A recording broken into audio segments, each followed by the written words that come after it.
So reverse pyramid, this is kind of, I think it's probably a hot topic, especially in like pro cycling, that we're having reverse pyramid training now. It's kind of like, there's been so much about it. Is it lactate? Is it zone 2? Is it periodization in training? Strong like a tree, there's roots where I stand. Oh, I've been running from the law. Hope they won't shoot me down soon. Reverse pyramid training is basically, I find this works quite well, especially for an athlete like myself, like whereby I'm short on time, and then as it gets lighter, the clock's changed, and I've got more time to kind of train.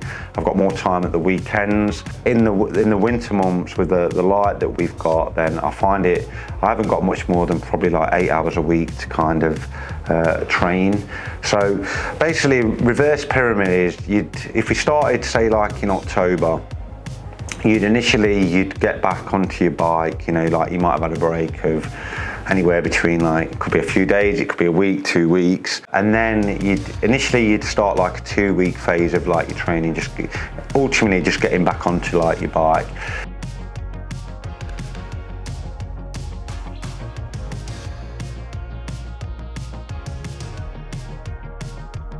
Once that is kind of, like you've developed a little bit of a base, then what you can then do is you basically utilize like a lot of high intensity in your training.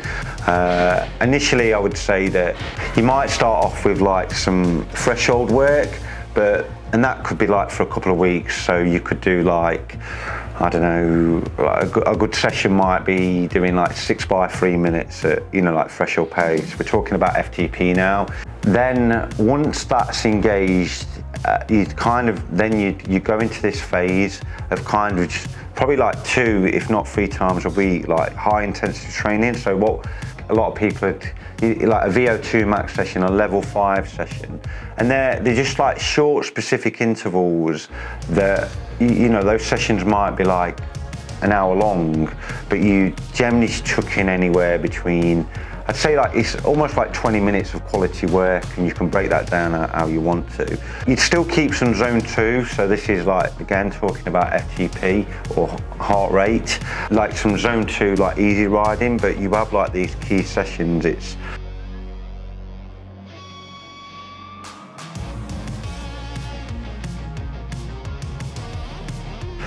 Once you've developed that could be like a 6 to 8 week block, like generally. So ultimately, you're probably getting into that phase of, like you're into January now.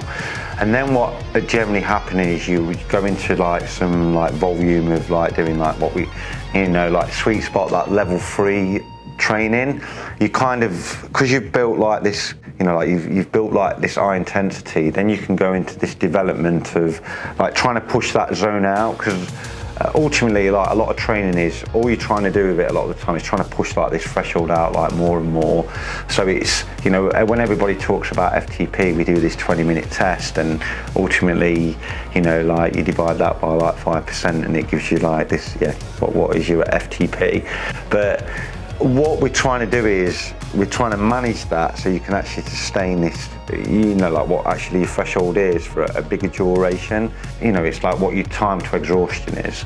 So going back to the training itself, so then you'd basically, focus on like this sweet spot, this level 3 training, still incorporating your, like your long ride, your zone 2 stuff. But again, you just have like 3 quality sessions if you're training like 5 times a week.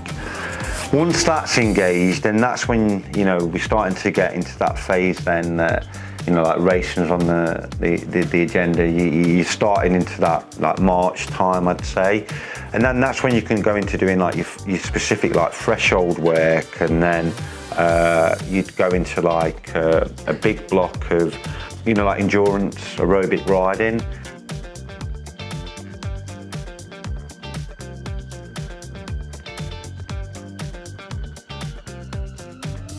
ultimately you reverse the pyramid and then you start back into your zone 5, you know, when you kick into the racing. So So I find it, like, as I'm getting older, it's just a great way of utilising like the time a lot more. And then once I start to get into the season, I've had this great variation in training, but then I can be really specific with my work. You know, like I'm just thinking about the goals that I'm trying to achieve, whether it's a 10-mile time trial or it might be like a road race that I'm specifically trying to aim towards. And I think that's what gets lost a lot of the time in training itself, is that people get so transfixed on like all these different analogies of like training, but the biggest thing that most people forget is that you always have to think about like why you're training and what are your goals for the year and what are the specifics of them. So it always translates back to that.